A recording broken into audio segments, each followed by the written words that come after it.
Então, um primeiro ponto a comentar com vocês é assim, em que medida que isso não seria, então, um caso, todo o meu projeto, vamos dizer assim, da falácia naturalística, quer dizer, da ideia de derivar um dever ser de um ser, quer dizer, derivar do meu entendimento do que a sociedade é para como a política monetária deveria ser, né? E o meu entendimento é que, em relação aos seres vivos, em geral, em relação aos seres humanos em particular, aquilo que eles são não dá para separar daquilo que é o melhor para eles. Quer dizer, no mais básico, o ser vivo, o melhor para o ser vivo é se manter vivo, né? Então o que é bom para o ser vivo é ao mesmo tempo parte do que ele é e parte do que é bom para ele. E por isso a falácia naturalística não se aplica nesse tipo de discussão. Isso é uma preliminar que eu acho que é importante da gente esclarecer. E da mesma maneira como não se aplica para os seres vivos, para os seres humanos, não se aplica para os instrumentos que servem para os seres humanos para levar uma vida boa, para levar o tipo de vida que é boa para um ser humano. E entre esses instrumentos está a moeda, né? E essa é a maneira como eu tento colocar de lado, então, assim, essa primeira possibilidade de crítica a todo o projeto que a gente vai discutir aí ao longo dessas 4 semanas. Essas reflexões que eu vou dividir com vocês, elas estão todas no meu livro, que se chama Ontologia e Função da Moeda, que está tanto disponível em inglês quanto em espanhol. E se o Matheus me ajudar um dia desses, a gente, quem sabe, faz em português, torna ele disponível em português também.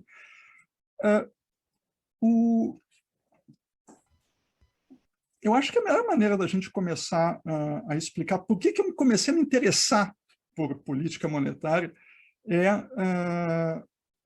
a partir da minha experiência monetária de ser brasileiro, né? Quer dizer, o fato de tu viver no Brasil e viver por todas aquelas experiências malucas sobre moeda que aconteceram no Brasil nas últimas décadas, foi a principal motivação que despertou minha curiosidade de tentar entender melhor, um pouco melhor, fenômenos monetários. E a gente não precisa ir mais longe do que a história da inflação no Brasil, né? Quer dizer, assim, naqueles 30 anos, de 64 até 94, a média anual, claro, quando eu estou fazendo aqui uma média anual, considerando a média dos 30 anos, não foi que todo ano foi assim, né? A média anual de inflação era mais de 160% ao ano, né? Que é uma loucura, né? Quer dizer, assim, no entanto, né, como quem viveu por aquilo se lembra, haviam contratos de longo prazo, havia formação de capital, havia crescimento econômico, podia não ser uma maravilha, mas havia, né? E isso, assim, é uma coisa mística, assim, como é que se conseguia produzir alguma coisa, fazer cálculo econômico com uma inflação de mais de 160% ao ano, né? Então, foi para tentar explicar coisas como, tentar entender coisas como essa que eu comecei a pensar, a estudar sobre moeda. E na medida em que eu comecei a ler, a pesquisar, depois estudar sobre moeda, eu me dei conta que muitas das respostas que eu estava procurando, elas estavam nos fundamentos filosóficos daquilo que eu estava estudando, daquilo que eu estava lendo, daquilo que eu estava vendo em termos de política monetária, né? Então, assim, foi isso que me deu a conscientização, né? Assim, me fez entender de que eu deveria, para entender mesmo moeda, entender mesmo política monetária, eu deveria ir buscar os fundamentos filosóficos da moeda como uma instituição social. E por isso que o livro é dividido em disciplinas filosóficas, metafísica, epistemologia, ética e política, e ainda que o seminário não tenha exatamente a mesma organização, vocês vão perceber a cada momento, né, que quando eu trato de um assunto, eu procuro abordar esses assuntos através dessas diferentes disciplinas filosóficas. Eu entendo que esse tipo de abordagem ele pode ser interessante para dois públicos. Ele pode ser interessante para não economistas que gostariam de aumentar, de melhorar, aprofundar sua compreensão sobre moeda, para poder aplicar nas suas próprias disciplinas, e para economistas que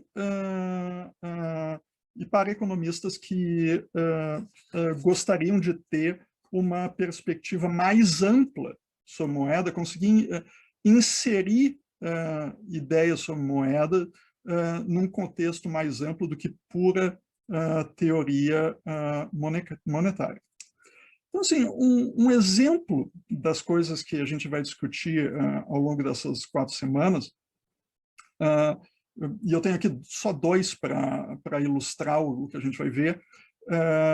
Um deles é a explicação de como é que foi possível fazer cálculo econômico no Brasil durante 30 anos de inflação alta.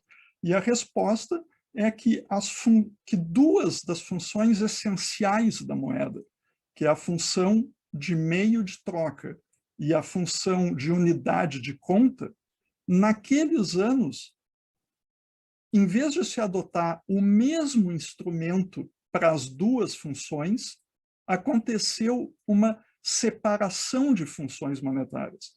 Então, os contratos tinham, como unidade de conta, um índice de preço, havia a indexação, que ainda há indexação, mas a indexação com 6% de inflação ao ano é diferente da indexação com 160% de inflação ao ano. Então, essa separação de funções monetárias magicamente permitia que, se tivesse contratos que tivessem uma unidade de conta de valor estável, ao mesmo tempo que o meio de troca, a moeda, que o dinheiro que o governo emitia, perdia valor todo dia, mas tu podia usar aquele dinheiro que estava perdendo valor todos os dias para fazer teus pagamentos e para receber teus pagamentos. Então, assim, essa compreensão desse aspecto da natureza da moeda e das funções que ela realiza e da possibilidade de separar essas funções ajuda a entender o que muita gente grande aqui nos Estados Unidos, ou na Europa, que não teve essa vivência, fica mistificado, não consegue entender como é que a gente fazia. Uma outra questão, que serve como exemplo das coisas que a gente vai discutir, é a ideia que em inglês se chama narrow banking. Quer dizer, narrow banking é a ideia de que os bancos não deveriam ter reservas, não deveriam ter reservas fracionárias. Quer dizer, que os bancos não devessem poder multiplicar crédito, né? Esse tema da atual do atual modelo bancário que a gente tem no mundo todo, não estou falando do Brasil, no mundo todo, essa ideia de que existe uma base monetária e que os bancos comerciais dão crédito para as pessoas, abrindo contas, permitindo elas usarem cartões de crédito, enfim, fazer pagamentos não com dinheiro, mas com créditos contra o banco.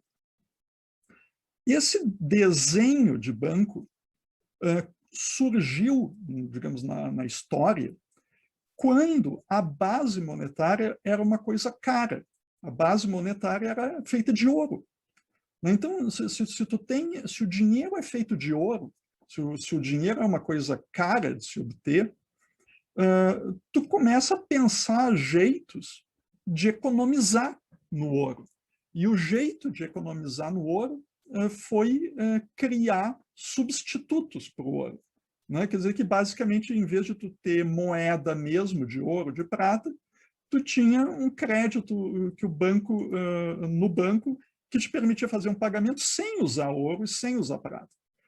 No momento em que a base monetária deixou de ser feita de ouro, passou a ser feita de papel, deixou de ser cara.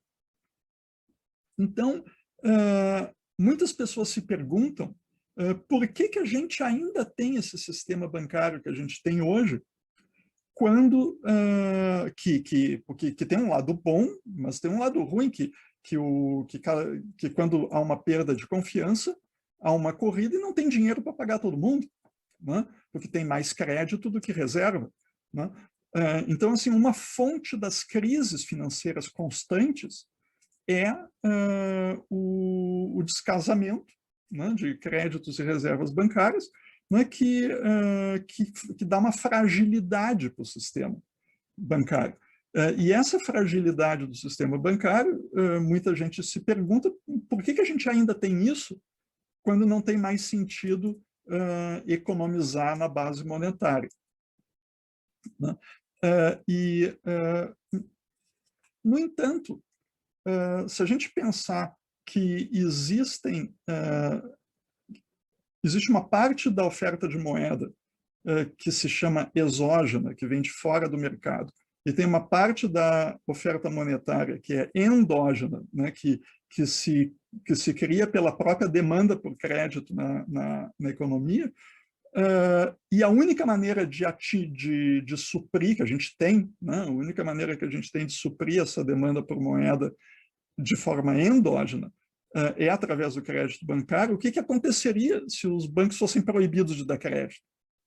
Né? Então, pensar somente no fato da origem histórica do sistema bancário que a gente tem hoje não explica por que a gente ainda tem esse sistema bancário. E isso é o tipo de discussão que a gente não encontra todo dia estudando pura teoria monetária. A ideia é, então, poder voltar um passo atrás e começar a estudar os fundamentos, que eu chamo de filosóficos, da teoria monetária para tentar entender essas coisas que são difíceis de explicar. A minha ideia do seminário então, hoje, a gente falar um pouco das principais teorias sobre a natureza da moeda e tocar, assim, brevemente sobre a história da moeda. Na semana seguinte, falar de moeda moderna, moeda soberana, moeda internacional. Na terceira semana, falar sobre moeda e finanças públicas, e moeda e representação política. E deixar a última palestra para nós tratarmos um pouco do futuro da moeda, fazer uma revisão de todos os conceitos que a gente viu durante as 4 semanas e tentar tirar, então, algumas conclusões. Então, vamos começar. A principal função da moeda, eu argumento com vocês, eu apresento para vocês como sendo propiciar a divisão do trabalho. Quando a gente pensa em por que existe dinheiro na sociedade, a gente tem que pensar que o sistema monetário é uma ferramenta para implementar a divisão do trabalho. Então, se essa é a principal função,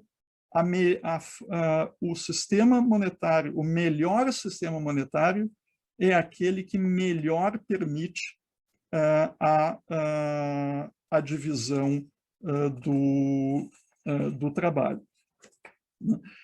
E essa relação entre moeda com boa qualidade, né, moeda com certas propriedades que fazem ela ser boa para permitir a divisão do trabalho,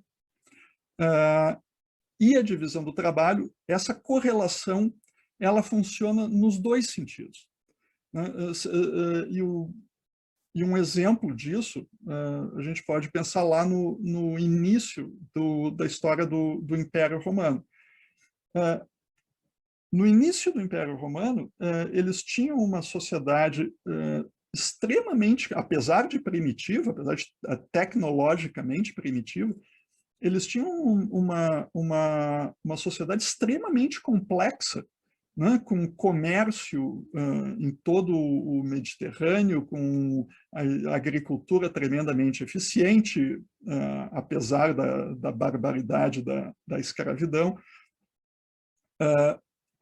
E eles tinham moeda que era suficientemente boa para permitir aquela complexidade da divisão de trabalho que eles alcançaram, né? Que foi uma coisa que depois só foi repetida de novo na história humana já no século XVIII. Né? No entanto, mais próximo do final do Império, eles já não tinham mais uma moeda tão boa. E essa moeda, e essas moedas mais fracas que eles tinham ao final do Império não foram suficientemente boas sequer para permitir aquela complexidade da divisão do trabalho primitiva que eles tinham no início do Império. Então, essa correlação ela funciona nesses dois sentidos. Tu precisa de uma boa moeda para ter uma boa divisão do trabalho, a sociedade começa a se tornar mais ineficiente, já não precisa de uma moeda tão boa.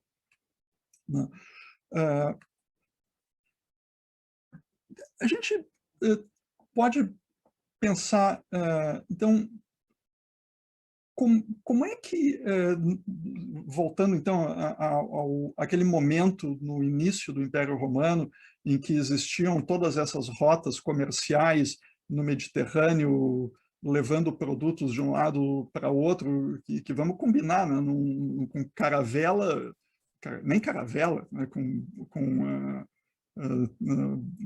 aqueles barcos a remo, me surgiu o nome agora, que eles usam no Mediterrâneo, quer dizer,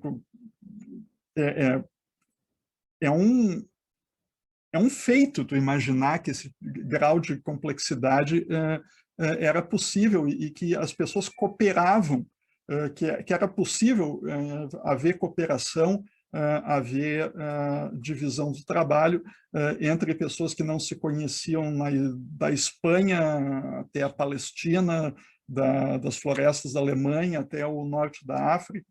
Né? Como é que esse regime de colaboração voluntária se implantou? E a gente não precisa ir muito mais longe do que a riqueza das nações para entender que esse regime se criou espontaneamente. Né? Esse regime se criou espontaneamente porque, ainda que não seja a única motivação humana, existe essa motivação humana, esse desejo de cada um melhorar a sua condição, né? E essa motivação egoísta, ainda, repito, que não seja a única motivação humana, é suficientemente constante para que a sociedade possa se organizar baseado nela. Então, foi a partir dessa motivação egoísta das pessoas de melhorar a sua condição que fez com que elas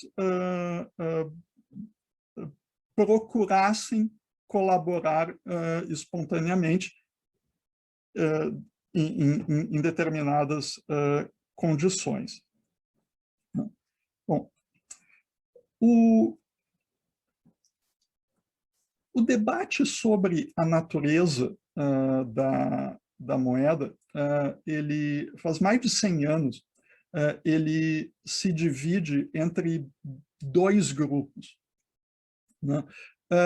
Esses grupos eles têm divergências sobre muitos aspectos da teoria monetária, sobre o que é possível conhecer sobre moedas, sobre o que é certo e o que é errado em termos de política monetária, mas a principal divergência deles é quanto à natureza da moeda, né? De um lado, a gente tem o grupo daqueles que são chamados de chartalistas, né, que tem o Knapp, que tem o Keynes, que tem esses neo-chartalistas hoje em dia, que defendem essa Modern Monetary Theory, MMT, né, e todos esses entendem que a moeda tem a sua origem no Estado, né, que o dinheiro foi criado pelo Estado. Enquanto que o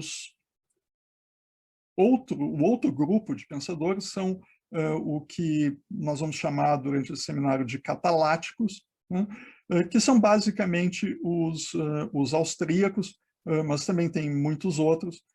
Aqui eu estou citando Menger, o Simmel, Mises e o Hayek. Mas essa divisão entre aqueles que acham que o dinheiro foi criado pelo Estado e o dinheiro surgiu, ou que o dinheiro teria surgido espontaneamente em sociedade, não conta toda a história, né? Porque tem alguns dos argumentos, tanto dos cataláticos quanto dos chartalistas, misturam argumentos sobre a origem histórica da moeda com argumentos sobre o que é a natureza da moeda, né? Então, os chartalistas, né, dizem que o valor da moeda é dado pelo governo, né? E que o governo criou a moeda para ser a unidade de conta,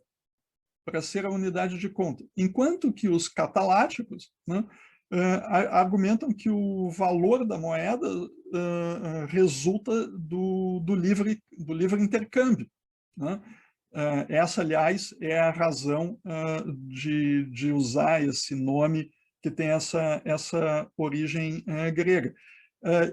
E não só o valor resulta do livre intercâmbio e a origem é espontânea, como a primeira função que a moeda desempenhou foi o meio de troca, e não, como dizem os chartalistas, que foi a unidade de conta.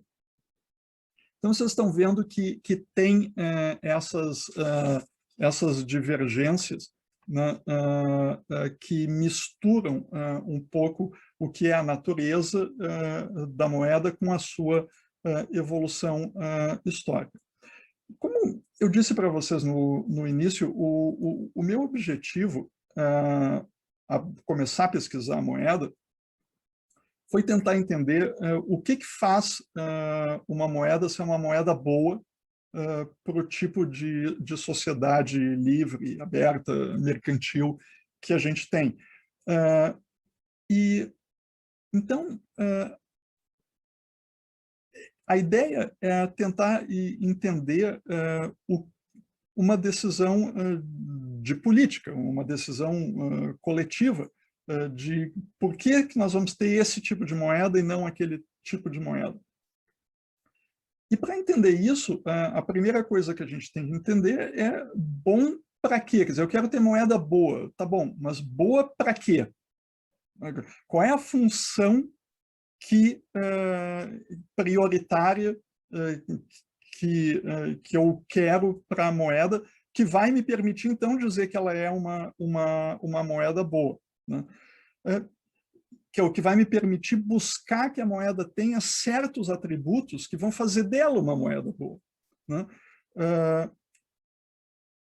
Então, voltando para um pouco para a discussão histórica, os cataláticos vão dizer assim, quando as circunstâncias permitiram trocas fora da família, surgiu a necessidade de criar um meio de troca. Enquanto que os chartalistas vão dizer, quando o Estado começou a se organizar, ele precisou organizar a prestação de serviços por parte da comunidade para fins coletivos, e para isso foi criada uma unidade de conta para servir como referência de quanto que cada um tinha que pagar de imposto. E aí vocês já veem que não necessariamente a moeda que vai servir a primeira função vai ter os mesmos atributos que a moeda que melhor vai servir a segunda função. E isso faz com que essa discussão, então, sobre o que é a boa moeda, dependendo dessas duas escolas, tenha mais importância do que uma importância meramente teórica. Não, quer dizer, assim, não é uma curiosidade histórica ou não é uma especulação filosófica que não tenha consequências práticas muito concretas, né? E esse, então, é o ponto que eu queria chamar a atenção de vocês. Vamos fazer, eu vou começar bem atrás, mas vai ser bem rápido, tá? Vamos começar sobre... Faz quanto tempo que existem os Homo sapiens? Os Homo sapiens não têm mais do que 160 mil anos. Faz quanto tempo que nós saímos da África? Não faz mais do que 60 mil anos, né? É importante pensar nisso, porque quando se fala assim, bom, mas quando é que surgiu a moeda? Vamos tentar entender em que momento da evolução humana surgiu a moeda, né? E por isso é importante, acho eu, gastar uns minutinhos nisso. Dos 60 mil anos depois que a gente saiu da África, vamos pular para 10 mil anos antes de Cristo. 10 mil anos antes de Cristo era o fim do Paleolítico, o início do Neolítico, o fim da última era glacial. Nessa época, os seres humanos viviam em bandos que se organizavam na forma de clãs. E esses clãs eram nada mais assim do que a família estendida, né? Um pouquinho mais do que a família nuclear. Mas isso já era uma evolução em relação à forma de organização social do gênero Homo por milhões de anos, que era basicamente esses bandos antropóides em que existia um macho alfa e cada vez que outro macho chegava perto da idade adulta, o macho alfa ou matava ou expulsava do grupo, né? Quer dizer, que não é o tipo da coisa que conduz muito para o desenvolvimento social, né? E foi assim por milhões de anos. No momento em que nós nos encontramos aqui nessa série, já 10 mil anos antes de Cristo, já não era mais assim, já era nesses clãs. Mas esses clãs ainda não tinham divisão do trabalho definida. Existem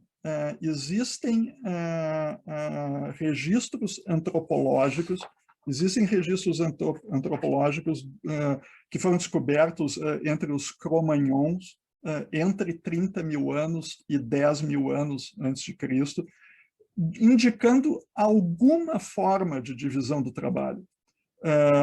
Então, assim, já começava a existir alguma divisão do trabalho, mas isso não era ainda um aspecto significativo das sociedades humanas.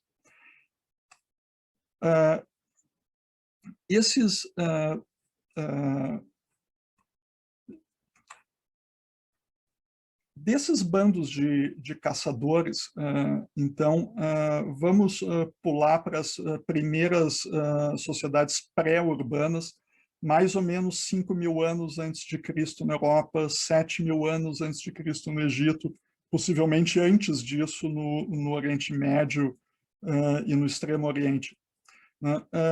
Essas pequenas comunidades, né, já não estavam mais organizados na forma de clãs, mas na forma de tribos.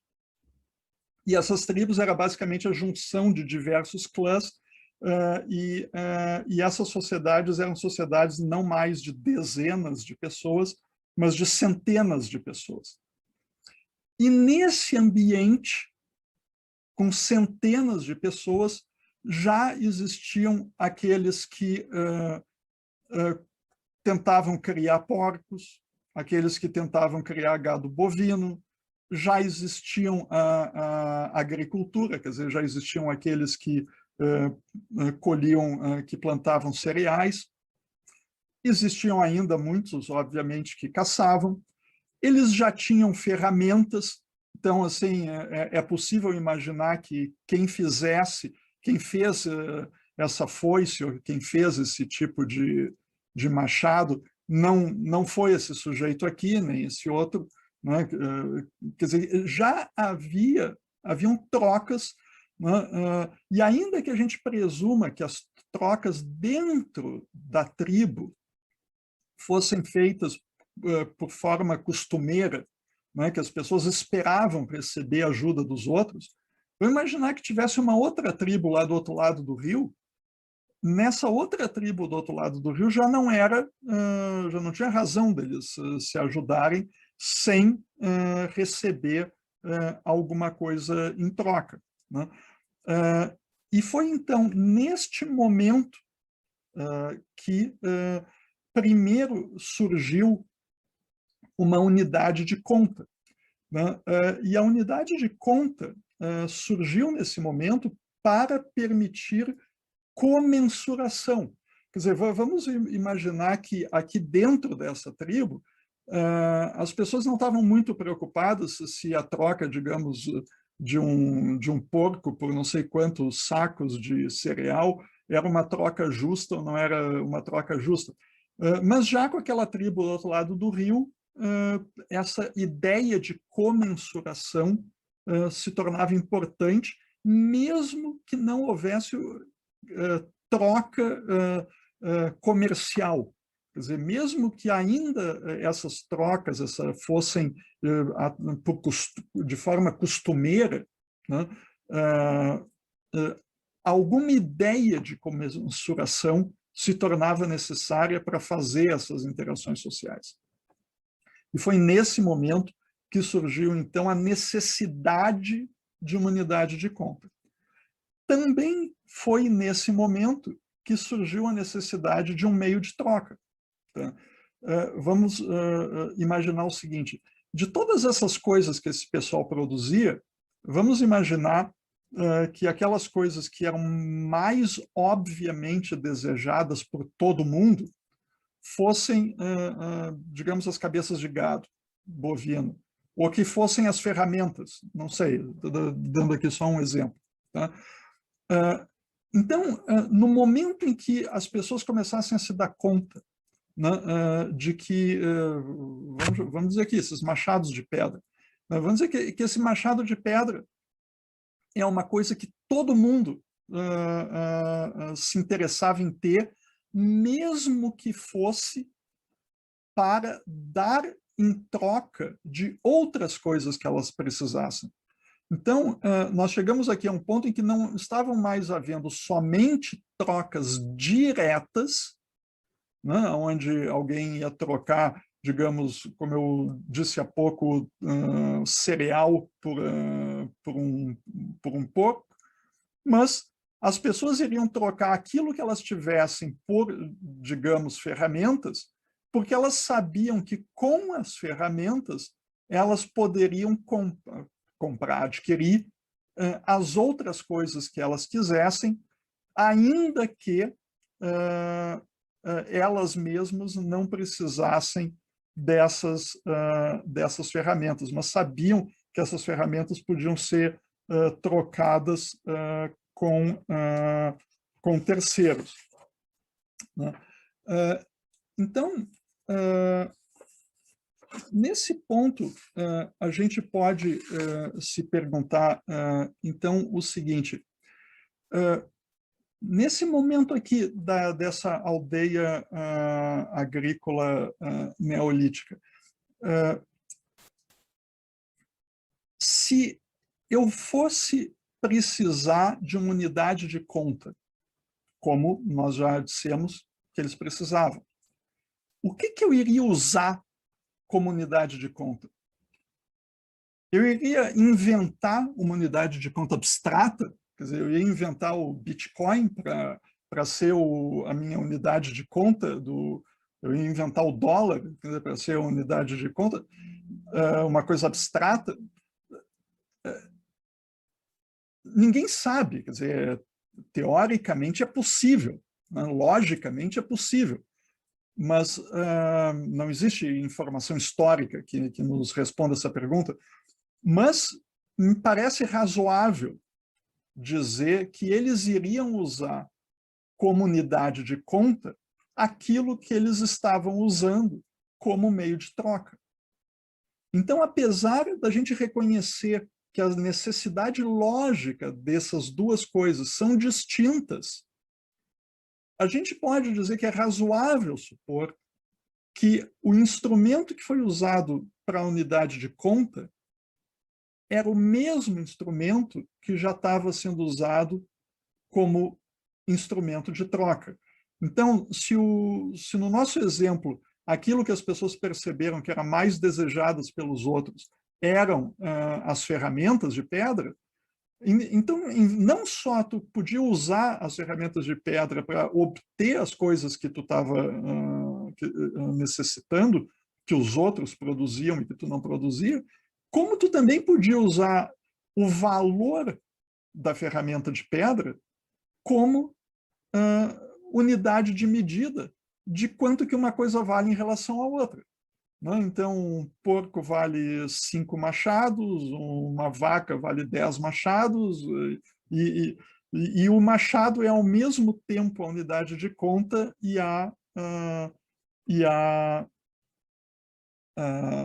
o meio de troca. Né?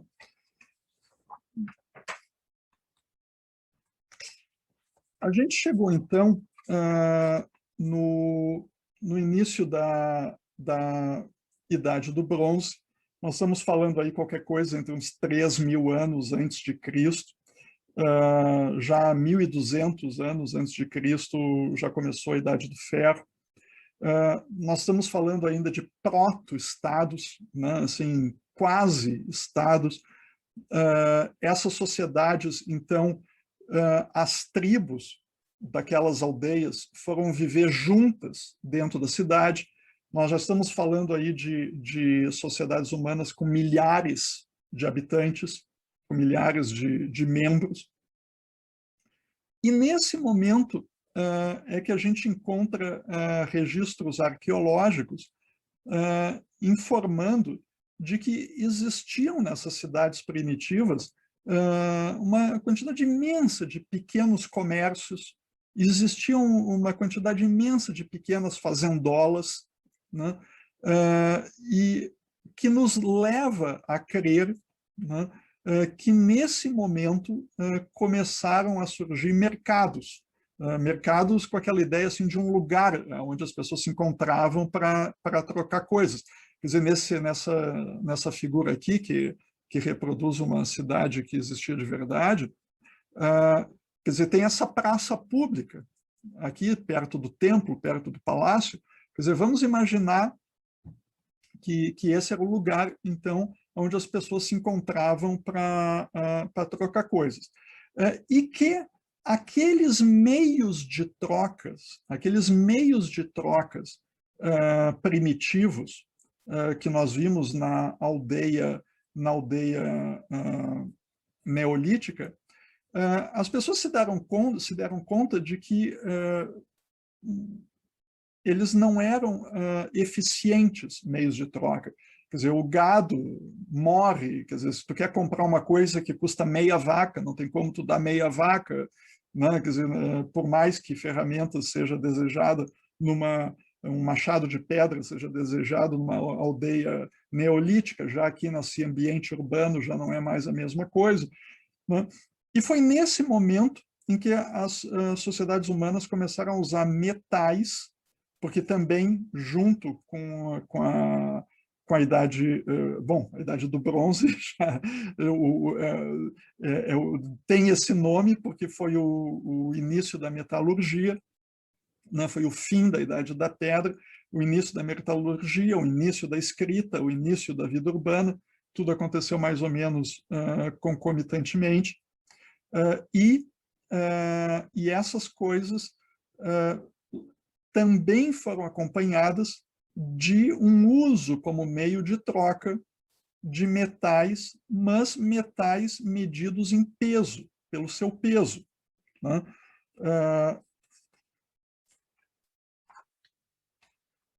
E existe um naufrágio que foi encontrado nos anos 80 na costa da Turquia, que é a evidência que a gente antropológica, que é uma das, mas digamos é uma bem sólida,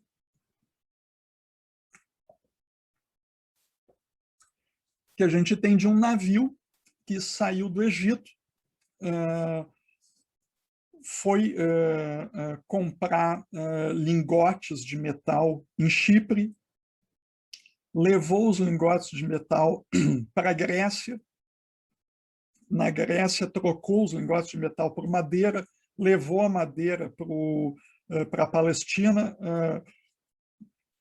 para Israel, comprou azeite de oliva, estava indo, quer dizer, eles faziam esse circuito, né? E né, numa dessas viagens afundou na costa da Turquia, e eles encontraram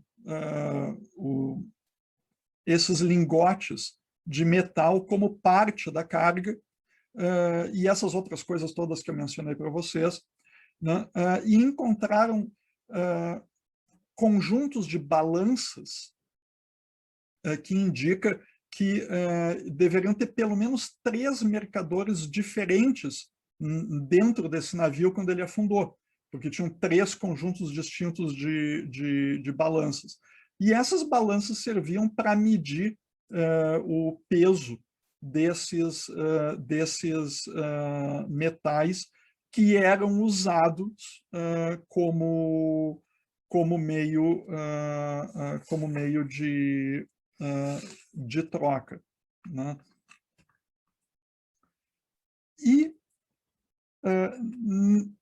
essa sociedade, então, já urbana, já com meios de troca metálica, para chegar a ter um dinheiro que a gente reconhecesse hoje como dinheiro, só estava mesmo faltando cunhagem, né? Só estava mesmo faltando usar metais como moedas, na forma de moedas. E isso aconteceu mais ou menos 600 anos antes de Cristo, né, na Lídia, pela primeira vez digamos, no Ocidente, né? Existem mais ou menos, aconteceu na China, na mesma época, né?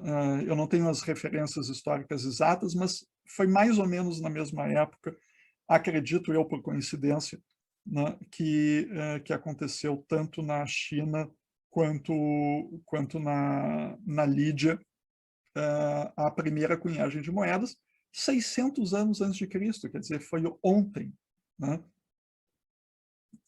E essas primeiras moedas, elas eram feitas de uma liga metálica, que a gente chama em português de ouro branco, que é uma mistura de ouro e prata, né? E esse conceito, essa ideia, né, de ter o metal não medido em peso, mas o metal na forma de pedaços de metal, de um tamanho mais ou menos conhecido, com o símbolo de alguém do rei, né? Rapidamente se espalhou para as sociedades vizinhas, né? E nós entramos, então, num período da história onde passa a existir uma moeda que a gente reconhece como dinheiro hoje em dia. E, e esse momento é um momento em que houve uma discussão voltando para os chartalistas e para os cataláticos, quer dizer, voltando para aqueles que defendem a teoria espontânea da moeda versus aqueles que defendem a teoria estatal da moeda, né, em que aqueles que defendem a teoria estatal da moeda dizem: você está vendo? Quem criou a moeda foi o Estado, foi o rei, né, e criou para os seus fins políticos. Criou para pagar os mercenários, criou para pagar a construção do templo, né? Criou para os seus fins, seus projetos fiscais, vamos dizer desse jeito, né? Enquanto que os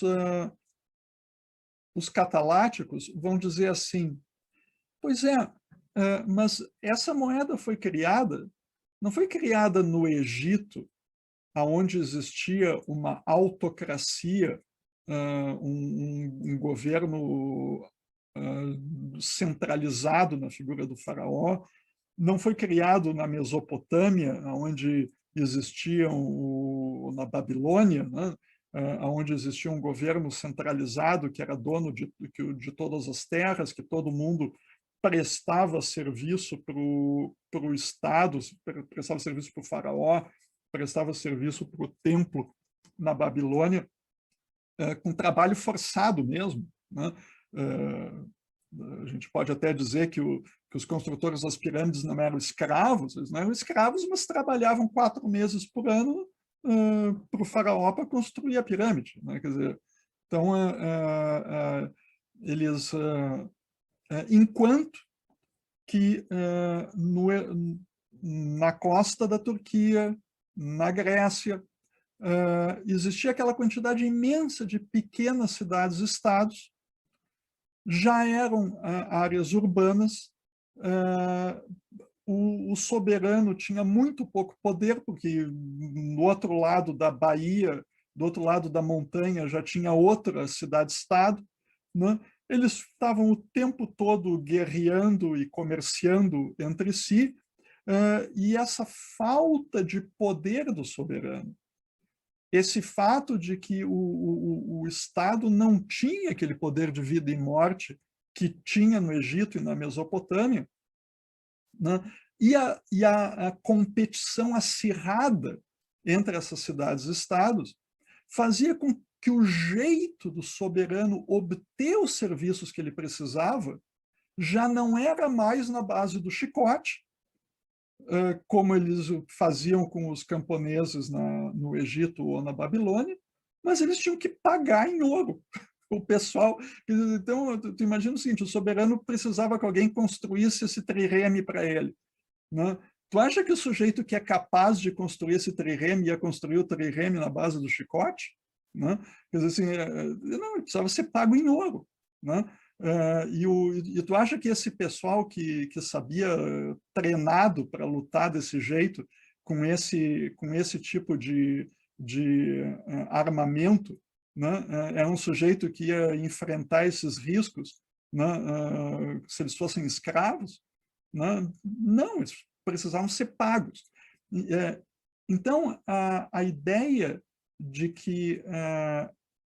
e aí eu volto para aquele ponto da correlação entre a sofisticação do dinheiro e a sofisticação das interações sociais, daquela correlação entre a divisão do trabalho e as propriedades do dinheiro, dizer o seguinte: foi o Estado que criou a moeda cunhada. Essa é a evidência histórica que a gente tem, né?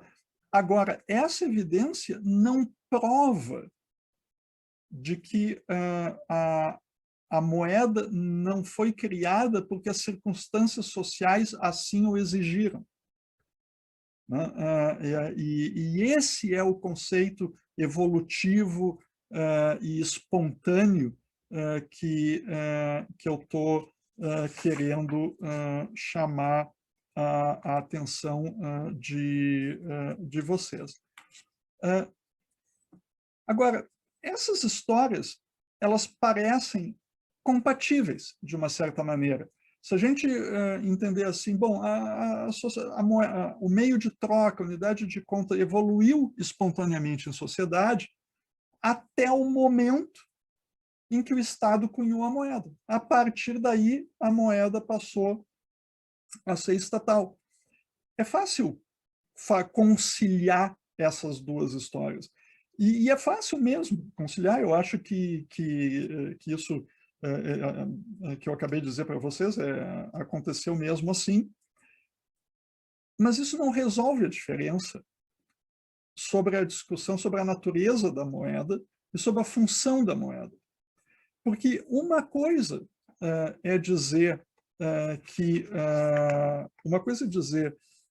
a moeda tem como função permitir a divisão do trabalho, promover a divisão do trabalho através da diminuição dos custos de transação, né? E a outra coisa é dizer que a moeda serve para as funções políticas, para promover a vontade política do soberano.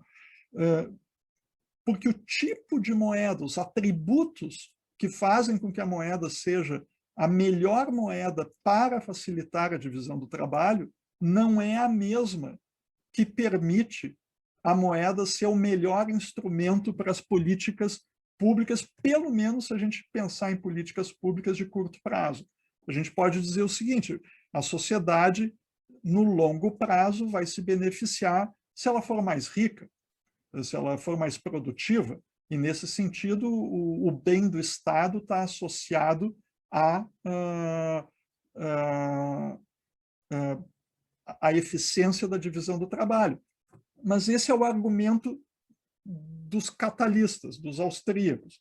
O argumento dos que defendem, dos chartalistas, dos neo-chartalistas, é de que aquele atributo que faz da moeda uma moeda boa para permitir as trocas, que é basicamente a estabilidade do valor da moeda, não é o mesmo atributo que faz ele ser uma moeda boa como instrumento fiscal, porque, como instrumento fiscal, a moeda boa é aquela que permite o Estado obter mais da produção da sociedade. E isso necessariamente não corresponde a uma moeda de valor estável, né? A ideia de diminuir os custos de transação, de fazer as pessoas saberem o valor das coisas, é o que permite ela ser uma boa moeda, se essa for o objetivo que se busca na moeda, né? Um outro aspecto importante da moeda para os cataláticos, para aqueles que veem a moeda como uma moeda com origem espontânea. Puxa, eu tenho que correr aqui. É o aspecto de que numa sociedade onde a colaboração entre as pessoas é voluntária, onde não tem uma pessoa em comando da sociedade, como é que, como é que os agentes econômicos sabem quantos tomates tem que estar disponível no supermercado da esquina? Como é que os agentes econômicos sabem quantos litros de leite tem que estar disponível no supermercado da esquina? Quer dizer, essa coordenação é toda feita de forma espontânea através do sistema de preços. Mas, mais do que isso, existe uma estrutura produtiva na sociedade, onde os agentes econômicos têm estoques de mercadorias, os agentes econômicos têm estrutura de distribuição, primeiro de produção, depois de distribuição, bens de capital, ativos fixos, que corresponde à estrutura produtiva da sociedade. E esses estoques de capitais, principalmente os estoques de capital variável, né? De capital de giro, vamos chamar assim, corresponde à disponibilidade de bens na sociedade. Existe um lado da economia que é a disponibilidade de bens na sociedade, e existe um outro lado da economia, que eu vou chamar de financeiro, mas uma parte importante dele é o lado, podemos chamar de abstrato, mas uma parte importante dele é o lado monetário, que existe uma correspondência entre a quantidade de dinheiro e a velocidade com que o dinheiro circula na sociedade e a quantidade de bens disponíveis. E esse é um outro papel importante, é um outro atributo importante que o dinheiro tem, que é servir como representativo, uma representação dessa disponibilidade dos bens. Bom, a gente já falou aqui de quais são as funções da moeda, as duas funções principais, o meio de troca e a unidade de conta, e como nem todas as trocas são feitas simultaneamente, a moeda também, na medida em que ela mantém o seu valor estável, ela também serve como reserva de valor, e essas são as três funções mais importantes da moeda. Como eu já disse para vocês, os austríacos entendem que o principal atributo da moeda é ser o meio de troca, e essa é a própria definição de moeda para os austríacos, que é o meio de troca geralmente aceito, né? A definição do Menger, né? Enquanto para os chartalistas, como eu já disse para vocês, se as necessidades fiscais do Estado exigem que as pessoas percam o poder aquisitivo da sua moeda, está tudo bem, porque, afinal, o objetivo principal da moeda é ajudar o fisco, né?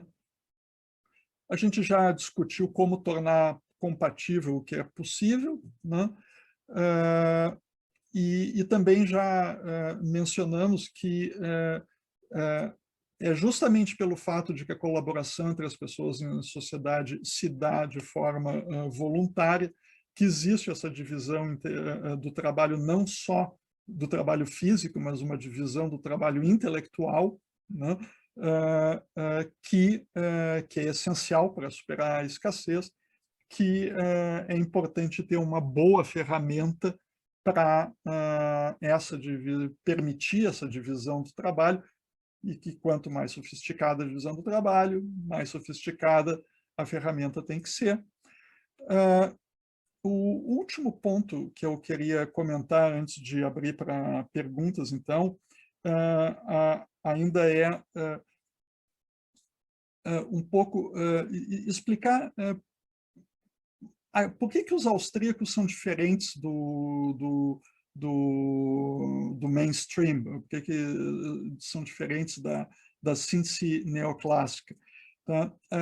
E eu vou tentar fazer isso usando aqui o diagrama transversal do Keynes, aonde nessa linha de baixo, horizontal, tem a renda da sociedade, aqui esse Y' aqui, na linha vertical tem a demanda agregada, e essa linha aqui, é uma linha ascendente, né, é a curva da demanda agregada, aonde para cada nível de renda existe um determinado nível de consumo, e na medida em que a renda aumenta, vai aumentando o consumo, né?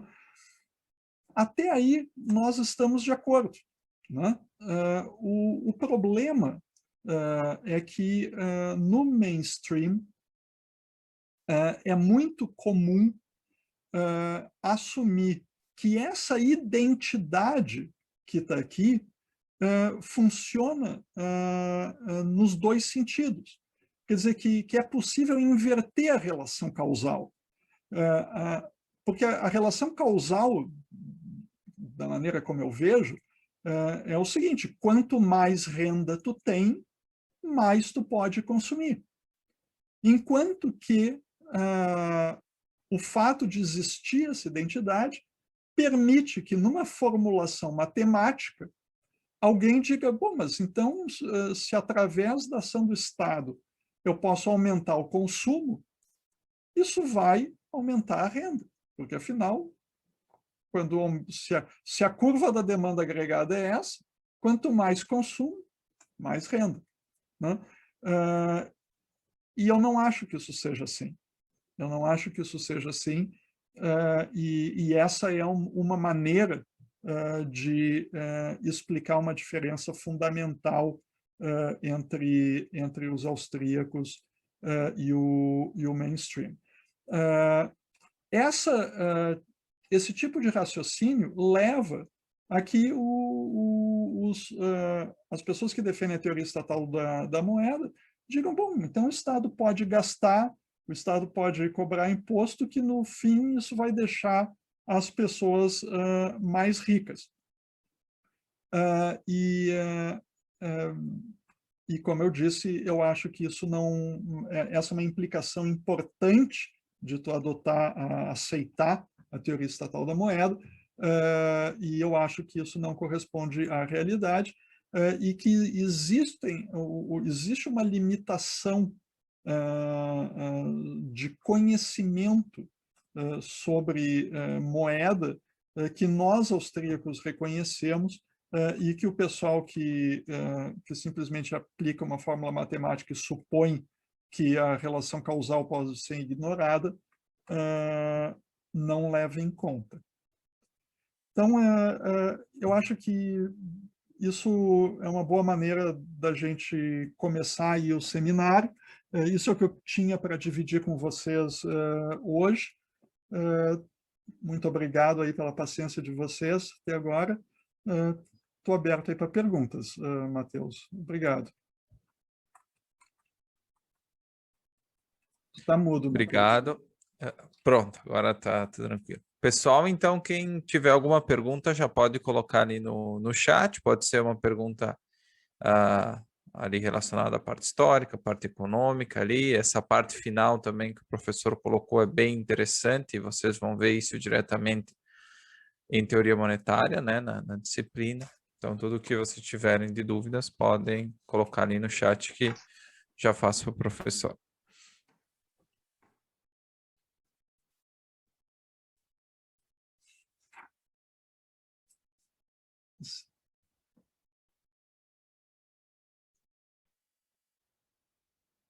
Então, vou começar pela pergunta do André, então.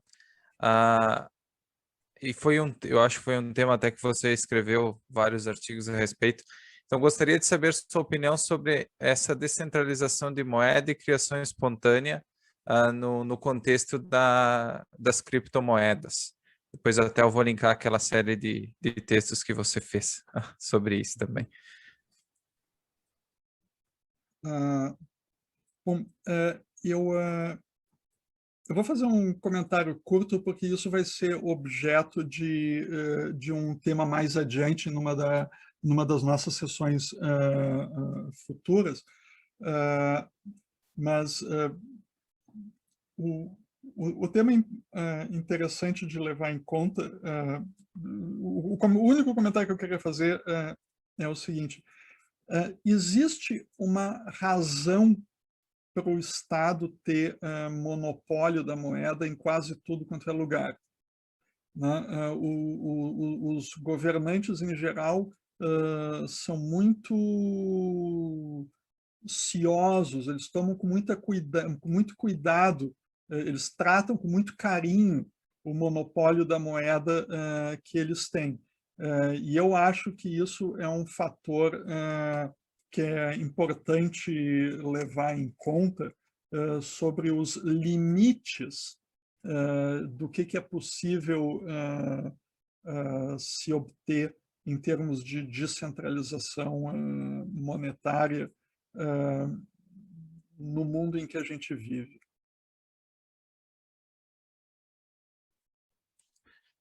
Bom, a segunda pergunta eu acho bem interessante. Tem duas perguntas relacionadas, então. Se você pudesse repetir a explicação ali do final sobre a diferença da interpretação dos austríacos e de Keynes com respeito àquele gráfico, né, relação de consumo e renda. Acho que essa é a... E depois uma pergunta correlata também que fala sobre a questão da relação demanda e renda, né? A questão da preferência temporal. Acho que pode começar revisando ali esses últimos dois ou três, exatamente esse slide, e depois também comentar a visão de preferência temporal para Keynes e para os austríacos, que também é bem diferente, né? Bom, o ponto aqui só que eu queria chamar a atenção é o seguinte: se existe um determinado nível de renda, né? Então vamos imaginar que na linha horizontal do gráfico a renda vai subindo nessa direção aqui da flechinha. Vocês estão conseguindo ver a flechinha, né? Ou não? Sim, tá. Sim, Então, sim. indo para a direita, a renda aumenta, né? Assim como no vértice, aqui na vertical, aonde está a demanda agregada, quer dizer, está o total de consumo, né? O consumo vai subindo. E essa linha aqui, meio azul escuro, essa linha aqui, que é uma linha ascendente, né? Ela é a linha onde se encontra a renda e o consumo, e que, portanto, mostra como quanto maior a renda, maior o consumo.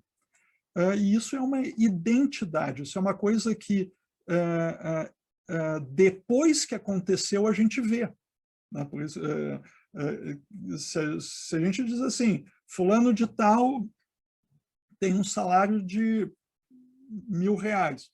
Fulano de tal com salário de R$ 1.000 gasta, quanto é que ele gastou no final do mês? R$ 1.000. Fulano de tal ganhou um aumento, agora ganha R$ 1.500. Final do mês, quanto é que ele gastou? Gastou R$ 1.500.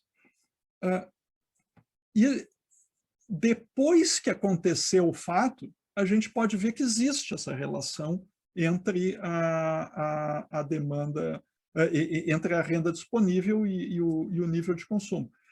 O que os keynesianos dizem é o seguinte, que como existe essa relação, se tu fizer um aumento de consumo, esse aumento de consumo vai gerar um aumento de renda, né? Tomar o fato de que existe essa identidade, né, e inverter a relação causal. E essa inversão permite tu chegar a tu poder argumentar de que, bom, então se o governo tomar dinheiro emprestado e gastar e aumentar o consumo, isso vai aumentar a renda. E esse tipo de raciocínio, tá, é um raciocínio que está por trás de muitas políticas públicas, né, de se aceitar e com que isso seja possível, né? Enquanto que eu argumentaria dizendo o seguinte: como as pessoas não consomem toda a renda, como tem um pouco da renda do que se produz que é poupado, então existe uma proporção, e aí entrando na proporção de consumo, existe uma proporção de consumo daquilo que se produz, e existe uma propensão de poupança. Se tu distorce, e essa propensão se mantém equilibrada através da taxa de juros, quer dizer, a taxa de juros é o preço do dinheiro no tempo, né? Assim como a taxa de câmbio é o preço do dinheiro em relação no espaço, né? Em relação ao dinheiro de outras jurisdições. O preço do dinheiro no tempo equilibra quanto que tu está disposto a consumir hoje com quanto que tu está disposto a poupar, quanto tu está disposto a dar emprestado para outras pessoas, etc. Né? Quando acontece uma manipulação da taxa de juros, o que a consequência prática no lado real da economia, a consequência prática no lado real da economia, e esse gráfico aqui abstrai dinheiro, então nós estamos falando somente de produção, né? Nós estamos falando somente do lado real da economia. O que acontece é que os bens que algumas pessoas pouparam, pensando que eles iam estar guardados para o futuro, foram consumidos por outras pessoas através da manipulação da taxa de juros ou outra política pública, né? Então, assim, enquanto existir poupança, e por isso aquela brincadeira, né, de que uma hora os socialistas ficam sem o dinheiro dos outros, né, acaba o dinheiro dos outros para os socialistas, quer dizer, enquanto existir poupanças que podem ser consumidas, sem que as pessoas que estão fazendo a poupança peçam elas de volta, tu pode aumentar o consumo, além da tua renda que está alocada para o consumo. Mas, de novo, isso é uma ilusão e é uma coisa temporária, né? É isso. Professor, não foi falado sobre a questão do, por exemplo, de Milton Friedman da Escola de Chicago. Em que pontos, né, pelo menos na discussão da aula de hoje, em que pontos se poderia fazer paralelos ou diferenças com relação à visão dos monetaristas sobre a função da moeda, sobre a questão da aplicação, então, sobre a aplicação em teoria em política monetária? Sim. Por um lado, obviamente, o Milton Friedman é uma das pessoas que defendia a ideia de uma origem espontânea para a moeda, né? E entendia a importância do valor estável da moeda, a necessidade da moeda ser eu não gosto de usar essa figura, mas digamos ser um espelho, né, da disponibilidade de bens disponíveis na economia. Por outro lado, o Milton Friedman, uma das suas principais contribuições teóricas para a economia foi a consideração da economia como uma ciência positiva e não como uma ciência humana, né? E essa ideia da economia como uma ciência positiva faz com que, digamos, a importância do modelo matemático, a importância do modelo econômico, esteja na sua capacidade de previsibilidade, de prever comportamento, e não na adequação daquele modelo a uma perfeita descrição da realidade, né? Isso serviu maravilhosamente para a instrumentação da economia como uma ferramenta para o progresso humano. Quer dizer, a quantidade de cálculos econômicos, de mensuração de atividade econômica, de compreensão de fenômenos econômicos através do entendimento da economia como uma ciência positiva, assim, não tem como medir o tamanho dessa contribuição. No entanto, ela tem certos limites que os austríacos que os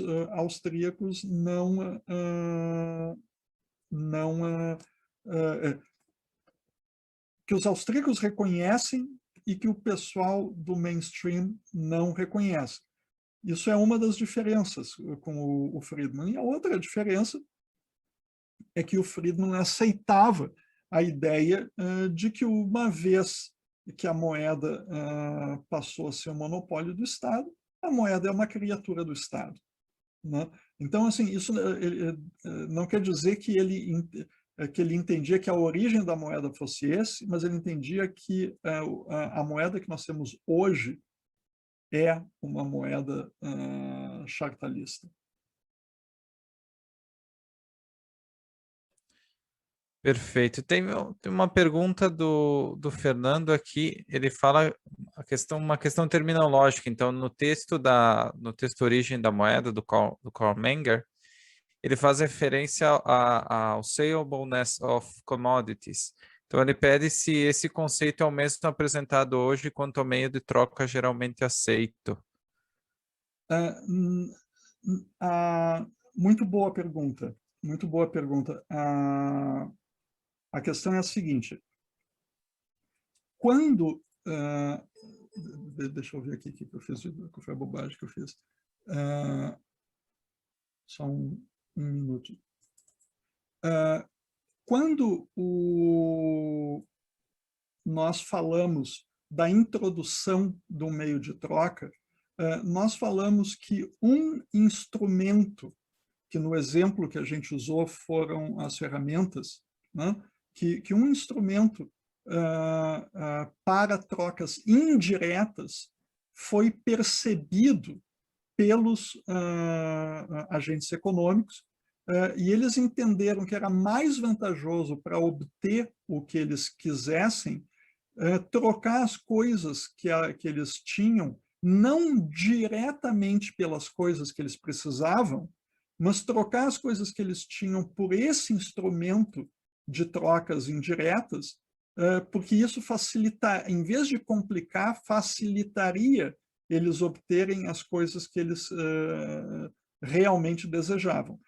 E esses instrumentos para trocas indiretas foram bens, foram coisas que os agentes econômicos perceberam que eles tinham mais liquidez, que eles tinham mais vendabilidade, deixa eu fazer um neologismo aqui, que eles tinham mais salabilidade na terminologia do Menger.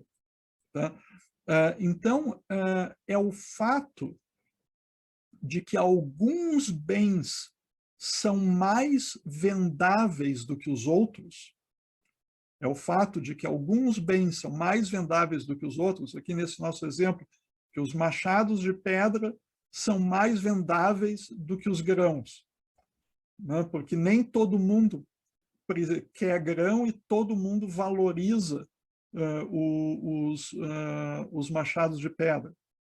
Porque grão é fácil de obter, machado de pedra é difícil de obter. Quer dizer, existem razões que fazem com que os machados de pedra, nesse exemplo, né, sejam mais vendáveis do que os grãos, mais vendáveis do que os porcos, mais vendáveis do que o gado bovino. mais vendáveis do que essa cerâmica aqui, né? Então, o que torna as trocas indiretas possíveis? O que faz com que as pessoas abandonem essa ideia de trocar uma coisa diretamente por aquilo que precisam e busquem trocar as coisas que elas têm por uma coisa que vai ser um instrumento para trocas indiretas?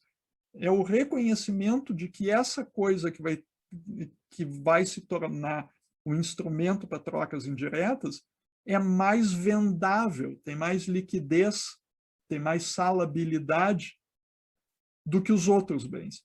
Então, o Menger chama atenção, e acho que essa é a importância da pergunta, o Menger chama atenção que não é o fato meramente de que existe uma dificuldade de haver uma coincidência de necessidades, né? De tu ter que achar de um pé torto, achar alguém que tem um chinelo torto, quer dizer, assim, de tu encontrar alguém que tenha uma vaca que queira trocar por 2 porcos.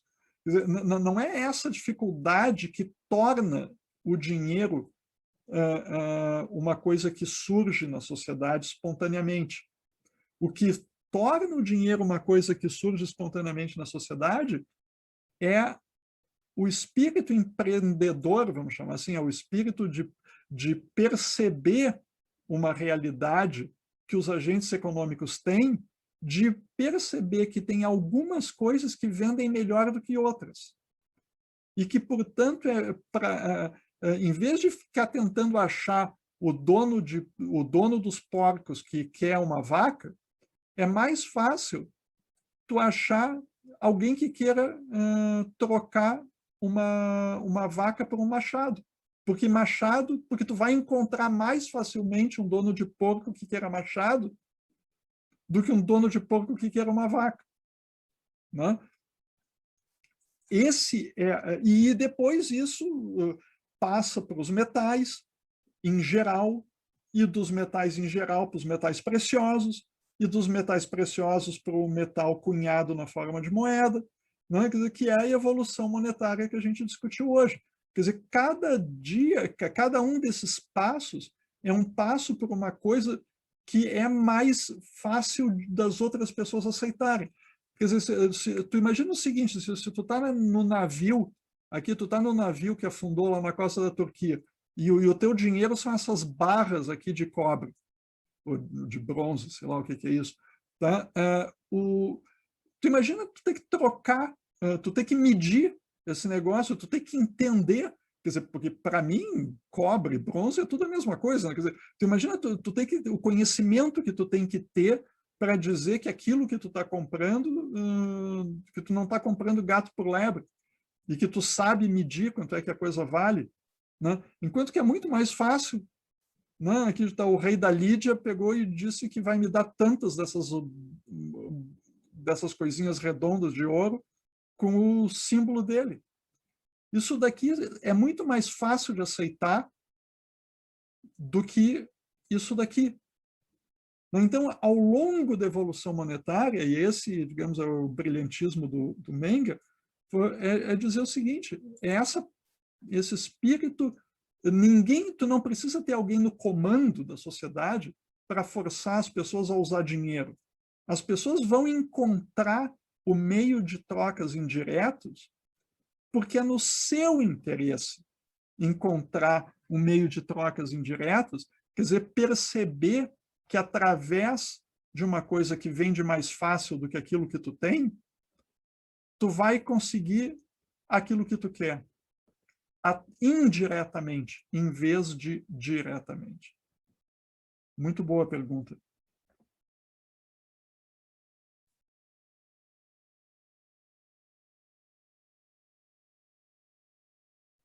Tem essa.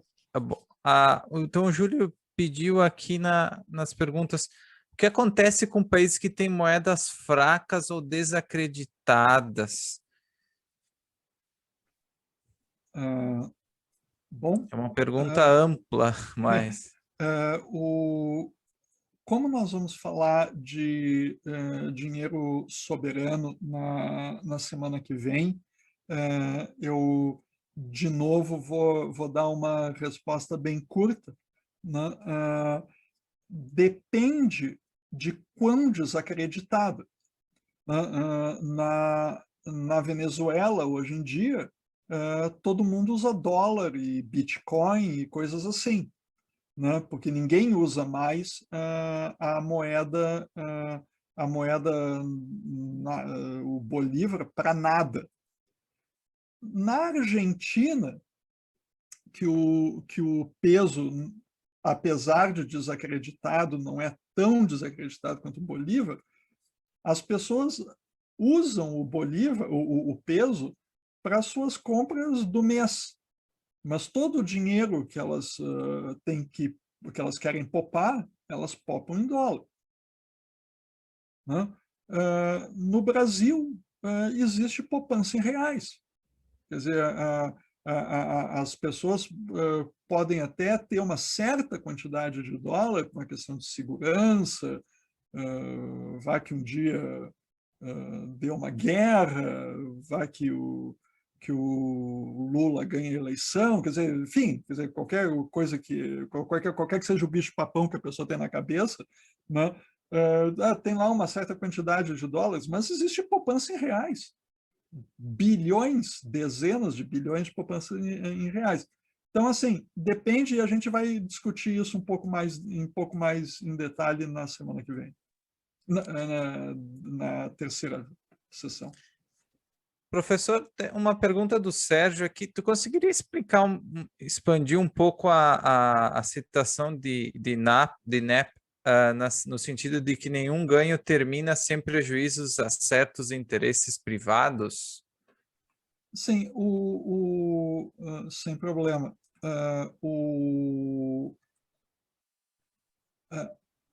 O Knapp, como eu disse, ele foi o precursor, quem primeiro propôs a teoria estatal da moeda, tá? E a teoria estatal da moeda também é conhecida como nominalismo, porque eles dizem assim que quem define o valor da moeda é o Estado, de acordo com eles, né? Então, se o Estado é que diz qual é o valor da moeda, o Estado pode mudar o valor da moeda, né? Então, quando o Estado muda os meios de pagamento, alguém perde, mas assim, claro, e por que não? Se o Estado tem razões para tomar essas ações. Então, vamos dizer o seguinte, tu tem o teu dinheiro no bolso, e o teu dinheiro no bolso, que tu tem no bolso, tem um certo poder de compra. Esse poder de compra, vamos dizer que tu tem R$100, e os R$100 permite comprar 10 sanduíches, né? Se o Estado precisa imprimir dinheiro para pagar os seus funcionários, para pagar coisas que ele contratou, para pagar dívidas antigas, o que seja, ele cria mais dinheiro, inflaciona o dinheiro existente. E apesar de tu continuar tendo no teu bolso R$100, os teus R$100 não valem, não tem mais o mesmo poder de compra, e eles, em vez de comprar 10 sanduíches, agora eles só compram 5. Então, tu perdestes parte do teu poder aquisitivo porque o Estado mudou o meio de pagamento, ele mudou o valor do dinheiro, né? O que o Knapp está dizendo aqui é que primeiro que o governo tem não só tem o poder, como tem o direito de fazer isso. E o que quer dizer cobrar? O que é a inflação? A inflação é um imposto no dinheiro que tu tem no teu bolso. Porque o governo pega e ao imprimir mais dinheiro, ele diminui o valor do dinheiro que tu tem no teu bolso. Então, esse é o interesse privado que está sendo prejudicado. É o interesse do poupador, é o interesse do detentor do dinheiro. Quer dizer, porque uma coisa é o dinheiro que tu troca, que tu usa, como nesse exemplo que eu falei há pouco, da Argentina ou da Bolívia, né, que tu recebe o dinheiro hoje e gasta o dinheiro hoje mesmo. Quer dizer, uma coisa é o dinheiro para troca, outra coisa é o dinheiro que no final do dia tu guarda. Esse dinheiro que no final do dia tu guarda é a demanda por dinheiro. E esse dinheiro que tu guarda no final do dia, ele pode perder valor de um dia para o outro, quando a inflação é muito alta. Ou pode perder valor de uma semana para outra, de um mês para o outro, de um ano para o outro, enfim, dependendo do nível de inflação. E esses interesses privados vão estar sendo prejudicados quando o governo faz a inflação. E o CNEP está dizendo que eles não têm direito de reclamar, porque, afinal, o objetivo do dinheiro é servir os interesses do Estado.